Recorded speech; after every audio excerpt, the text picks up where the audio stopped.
जब हमारी नई नई शादी हुई थी, कुछ ही दिनों बाद ये पहली बार अपने मन से मेरे लिए एक नेल पॉलिश लेकर आए। मुझे थोड़ा अजीब लगा क्योंकि मैं हमेशा अपनी पसंद की चीजें ही इस्तेमाल करती थी। ठीक है, खास पसंद तो नहीं आया, लेकिन सोचा पहली बार लाए हैं तो लगवा लेती हूँ। ये मेरी जिंदगी में उनकी पसंद का पहला रंग है। वैसे इनकी पसंद का तो जवाब ही नहीं। जो भी चीज ये चुनते हैं वो हर किसी को पसंद आ जाती है। बड़े बड़े मॉल में जाकर मैं उलझ जाती हूँ, क्या लूं क्या छोड़ दूं, पर ये पूरे कॉन्फिडेंस से एक चीज उठाते हैं और वो सबसे बेस्ट निकलती है। जबकि मैं चाहे ऑनलाइन खरीदूं या ऑफलाइन, अक्सर बाद में पछताती हूँ, ये क्यों ले आई।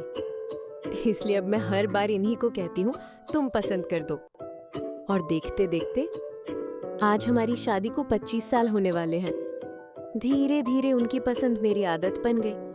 मेरी अपनी पसंद जैसे कहीं पीछे छूट गई। फिर एक दिन जब मैं अकेली थी और मेन्यू देखकर तय नहीं कर पा रही थी कि क्या मंगाऊं, तो पहली बार एहसास हुआ मैं अब मैं नहीं रही, मैं पूरी तरह हम हो चुकी हूँ। मैंने सिर्फ उनकी नेल पॉलिश नहीं अपनाई थी, बल्कि उनकी हर पसंद को अपनी जिंदगी में ओढ़ लिया था। अब मेरी पसंद क्या है याद ही नहीं, क्योंकि अब जो भी है वो हमारी पसंद है। शायद यही असली शादी होती है, जब पसंद भी साझा हो जाती है और पहचान भी।